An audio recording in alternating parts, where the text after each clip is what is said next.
Hi guys, this is Aditya from My Rupiah. Hi guys, this is Jaspreet from My Rupaya. आज हम IPO series में लेके आए हैं पाप ऑफ ऑल आईपीओ। तो आज हम बात करेंगे एलआईसी आईपीओ के बारे में।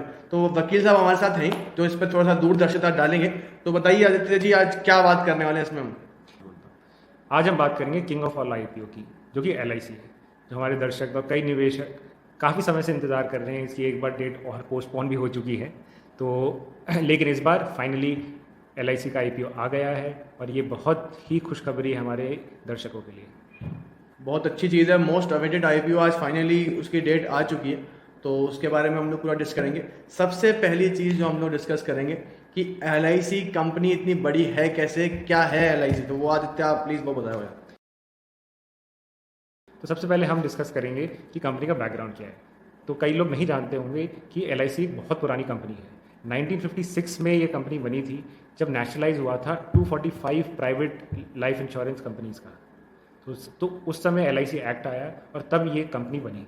और तब से अब तक ये हिंदुस्तान के नागरिकों की, आम जनताओं को लाइफ इंश्योरेंस दे रही है कि बुरे वक्त में जब कोई दुर्घटना होती है उनकी परिवार को फाइनेंशियली प्रोटेक्ट कर रही है। तो मतलब कि आप ये चीज़ देख ही रहे होंगे कि भाई एलआईसी सबसे इतनी पुरानी कंपनी है और इतना नाम भी हो रहा है। तो कंपनी का बैकग्राउंड तो बहुत सही है, लेकिन और थोड़ा सा और कुछ तो डेटा स्टैट्स थोड़ा बताओ यार। ये तो नाम सुना सुना लग रहा है, लेकिन थोड़ा स्टैट्स से हम लोग बिलीव करेंगे यार। मैं इसी बात पे आने वाला था। इसका मार्केट शेयर 66.5% है न्यू बिजनेस प्रीमियम में। हिंदुस्तान का ये सबसे बड़ा लाइफ इंश्योरर है और ये सिर्फ इंश्योरेंस ही नहीं, साथ में इन्वेस्टमेंट स्कीम भी बेचता है। ये दोनों का एक, इनका जो बिजनेस मॉडल है, जो दोनों का मिक्सचर है, इंश्योरेंस प्लस इन्वेस्टमेंट। जैसे आपके पिताजी ने या फैमिली किसी ने तो एलआईसी की पॉलिसी की होगी, तो जो आपका प्रीमियम है वो सिर्फ इंश्योरेंस लेने के लिए ही नहीं है, साथ में वो इन्वेस्टमेंट भी है। और ये बहुत समय से आम जनताओं को अच्छा रिटर्न भी देते हैं। चलिए, रिटर्न्स का तो पता है कि भाई इनका रिटर्न्स तो सही से आ रहा है। हाँ, तो एक तो सबसे बड़ी हिंदुस्तान की लार्जेस्ट एसेट मैनेजमेंट कंपनी भी है, जिसके अंडर आपको पता नहीं होगा 39 लाख करोड़ रुपीज़ है। 39 लाख करोड़ यार, इतना तो फिगर मैं तो जीरो ही नहीं कैलकुलेट कर पा रहा यार। ये बहुत बड़ी 100% गवर्नमेंट ओन कंपनी है ये। और ग्लोबली ये 5th लार्जेस्ट इंश्योरर है अकॉर्डिंग टू GWP रिपोर्ट। अच्छा, तो आप देख लीजिए कि ऐसे ही नहीं हम बोल रहे हैं कि ये किंग ऑफ ऑल आईपीओ है। मैं वही कह रहा हूँ कि मैं तो इतने जीरो मैं कैलकुलेट नहीं कर पा रहा, ये लोग अपने उसमें स्टैट्स में दिखा रहे हैं। तो मतलब कोई बहुत बड़ी चीज़ आने वाला है यार। और यहाँ तक भी, और आपको एक डिटेल और ज़रूर बताएंगे जो इनकी कंपनी का सबसे बड़ा स्ट्रॉन्ग पॉइंट है, जो है इनका नेटवर्क। और नेटवर्क इफेक्ट का तो आपको पता ही है हमारे स्टार्टअप उसमें कितना इंपॉर्टेंस होता है। 13.5 लाख ऑल इंडिया लेवल पे इनके एजेंट्स हैं जो कि लाइफ इंश्योरेंस बेचते हैं, जिसके थ्रू इनका मार्केट शेयर आज भी मेंटेन्ड है। ये कंपनी शहरों में ही नहीं, गाँव में ही नहीं, हर जगह मौजूद है अपने एजेंट्स के थ्रू। हाँ, ये तो खैर इंश्योरेंस का अगर नाम हो तो एलआईसी ना सुना जाए। अगर मतलब एलआईसी एक तरीके से इंश्योरेंस का एक सिनोनिम बन गया है, मतलब दूसरा शब्द ही बन चुका है कि हम मतलब हम आमतौर पे सुनेंगे कि कोई बोलेगा यार कंपनी चाहे आप दूसरे से करा रहे हो, बोलोगे एलआईसी करा ली क्या। तो उस हिसाब से, और ट्रस्ट फैक्टर समझ में एक है। हाँ, सरकार की बड़ी कंपनियों में से एक है, तो ट्रस्ट फैक्टर बहुत अच्छा है कि ये कभी भी आपका पैसा लेके भाग नहीं सकती। और यहाँ तक ही नहीं कि 4% of all stock is owned by LIC, और आरबीआई से ज़्यादा गवर्नमेंट बॉन्ड तो एलआईसी ने खरीद रखे हैं। तो मतलब हंसी मजाक नहीं है, कंपनी बहुत बड़ी है। तो ये लाइफ इंश्योरेंस पॉलिसी इंडिया का तो गवर्नमेंट बैक्ड है, तो और भी किसी कंट्री में है या फिर ये इंडिया तक ही सीमित है? तो जब आपने नहीं सही, आपने सही सवाल पूछा है कि ये कंपनी हिंदुस्तान तक ही लिमिटेड नहीं है, ये कई देशों में है, जैसे Fiji, Mauritius, UAE, Bahrain, Qatar, Sri Lanka, Nepal, England. तो कंपनी की पहुंच काफ़ी है। चलिए, ये तो बहुत ही मतलब बड़ी चीज़ है। और बड़ी, हाँ तो आदित्य, ये तो हो गया कंपनी के बैकग्राउंड के बारे में। तो अब उसके कुछ फाइनेंशियल्स डिस्कस करते हैं कि भाई कंपनी क्या प्रॉफिट बना रही है, लॉस मेकिंग है, क्या कंपनी है, तो थोड़ा सा उसके बारे में बताओ ना यार। जैसे हम आईपीओ में जब भी डिस्कस करते हैं तो हमारा रहता है कि यार प्रॉफिटेबल कंपनी होनी चाहिए। तो ये कंपनी हमेशा प्रॉफिट में ही रहती है, पहली बात तो है। हम उसके कुछ 4 सालों के फाइनेंशियल्स डिस्कस कर लेते हैं, देख लेते हैं कि प्रॉफिट आफ्टर टैक्सेशन कितना था। तो मैं आपको बताऊंगा कि पिछले साल 31 दिसंबर 2021 तक इसके पास 1700 करोड़ का प्रॉफिट हुआ। मतलब मैं अप्रॉक्सीमेट फिगर बता रहा हूँ, 1700 करोड़ प्लस है। फिर 31 मार्च 2021 वाले फाइनेंशियल ईयर में इसका 2900 करोड़ प्लस प्रॉफिट हुआ। उससे पहले 2700 करोड़ प्लस प्रॉफिट हुआ। और उससे पहले फाइनेंशियल ईयर में इसका 2600 करोड़ प्रॉफिट हुआ है। तो आप देखेंगे इसका जो प्रॉफिट है वो हर बार बढ़ा है, एक्सेप्ट फॉर लास्ट ईयर, और लास्ट में भी अभी हमारे पास आखिरी 3 महीने का डेटा नहीं है। 31 दिसंबर तक 1700 करोड़ का प्रॉफिट हुआ है, और वो भी शायद इसलिए क्योंकि पैंडेमिक था तो क्लेम्स वगैरह ज़्यादा होंगे, कई लोगों की डेथ भी हुई थी, तो उतना समझ सकते हैं। लेकिन लॉन्ग टर्म में हमेशा ये कंपनी आप देखेंगे ये प्रॉफिटेबल ही रही है। और आईपीओ के लिए, इन्वेस्टमेंट के लिए आपको पता है कि क्या रिक्वायरमेंट होती है? प्रॉफिट। क्योंकि इन्वेस्टर्स को कौन सी कंपनी में निवेश करने में मज़ा आता है? प्रॉफिटेबल कंपनी जो Profitable होती है company। उसमें इन्वेस्ट करने में। उसके फाइनेंशियल्स तो बहुत स्ट्रांग हैं। और आदित्य, ये प्रॉफिट तो आपने खूब ज़्यादा दिखा दिया इसमें, और हैं भी। माय रुपए का भी प्रॉफिट वैसे आसपास ही है, लेकिन हम भी मैच कर लेंगे, कोई दिक्कत नहीं, थोड़ा सा कम है, मैच कर लेंगे हम। क्यों आदित्य? बिल्कुल बिल्कुल। चलिए वो बात अलग हो गई आदित्य, लेकिन आपने इसके रेवेन्यू के बारे में डिस्कस नहीं किया। रेवेन्यू भी बता दो यार, हम लोग आईपीओ में रेवेन्यू बताते हैं यार। फिर एक्चुअली ये कि इंश्योरेंस कंपनी है, तो जो इंश्योरेंस और इन्वेस्टमेंट दोनों बेचती है, तो इनका जो बिजनेस मॉडल है ना वो काफ़ी डिफरेंट होता है। तो जैसे मान लो आपने LIC की कोई पॉलिसी खरीदी, तो आप प्रीमियम दे रहे हो, तब उस प्रीमियम को एज अ रेवेन्यू तो ये कंसिडर कर ही नहीं सकते, क्योंकि वो देखो उनको एक ना एक दिन वो लौटाना पड़ेगा विद इंटरेस्ट, और या फिर कोई दुर्घटना होती है तो एज अ LIC क्लेम, तो उसको रेवेन्यू कंसिडर नहीं करते, वो एसेट अंडर मैनेजमेंट कंसिडर होता है। तो वो तो इसका 39-40 लाख करोड़ तक का है लास्ट ईयर फाइनेंशियल ईयर में। उससे पहले आप देखेंगे हमेशा बड़ा हुआ है, और मैं कुछ सालों का आपको बता देता हूँ कि 31 मार्च 2019 में 33 लाख करोड़ था, फिर 31 मार्च 2020 तक 34 लाख करोड़ था, फिर 31 मार्च 2021 में 37 लाख करोड़ हुआ, और अब 31 दिसंबर 2021 तक 40 लाख करोड़ है। तो आप देखेंगे कि कितनी तेज़ी से इसका एसेट अंडर मैनेजमेंट बढ़ रहा है। और जहाँ तक पहले हमने बताया था कि 66% मार्केट शेयर है न्यू बिजनेस प्रीमियम में इसका, तो आप देख ही सकते हैं कि ग्रोथ तो है ही। तो जैसे अभी एक टीवी सीरीज में बोला था कि भाई टाटा का शेयर उठा लो, आने वाले टाइम में बहुत आगे बढ़िया करेगा, और उसमें 1992 में ये बात थी, और अब तक तो बहुत ज़्यादा बढ़ ही चुका है। तो मेरे ख्याल से LIC के लिए भी हम दो हर्षद मेहता आपको बता रहे हैं ये चीज़। मतलब अब उस बारे में तो हम बाद में डिस्कस करेंगे कि थम्स अप है थम्स डाउन है, बट हाँ ये तो क्लियर है कि इस कंपनी के फाइनेंशियल बहुत स्ट्रांग है, ट्रस्ट फैक्टर बहुत स्ट्रांग है, और एक कंपनी कहीं जाने वाली तो है नहीं। हमारे रुपए के सेगमेंट में बताइए कि आप ये OFS है, फ्रेश इशू है, थोड़ा सा इसके बारे में डिस्कस करते हैं ना यार।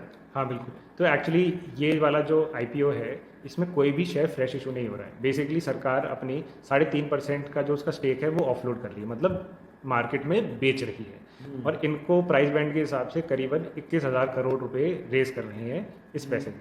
तो ये पैसा कंपनी के पास नहीं जाएगा, ये कंपनी के प्रमोटर के पास जाएगा, और प्रमोटर कौन है? President of India through ministry of finance. तो ये पैसा सारा का सारा सरकार के पास जाएगा। और जैसे आपको पता होगा जब भी कोई शेयर फ्रेश इशू होता है तब वो सारा पैसा कंपनी के पास जाता है इन्वेस्टमेंट के लिए, फ्यूचर प्लानिंग के लिए, तो उसमें कंपनी के एक्सपेंशन में वो पैसा लगता है। तो लेकिन इसमें पूरा पैसा जाता है प्रमोटर के पास। अब सरकार उसका क्या पैसे का क्या करती है वो सरकार ही जाने। तो आदित्य आप नेक्स्ट सेगमेंट में चलते हैं। तो IPO के डिटेल्स के बारे में थोड़ा बताओ, मुझे तो एक्साइटमेंट हो रही है कि कब खुल रहा है, कब से चालू होगा, क्या इसका प्राइस बैंड, रिटेल कोटा कब है, तो वो बताओ मुझे उसके बारे में थोड़ा सा। तो डेट है 4 मई से 9 मई के बीच, तो आप उस पीरियड के बीच में IPO के लिए अप्लाई कर सकते हैं। रही बात कोटा की, जो हम हर बार डिस्कस करते हैं, जो कि रिटेल कोटा है, वो टोटल इशू के 35% है।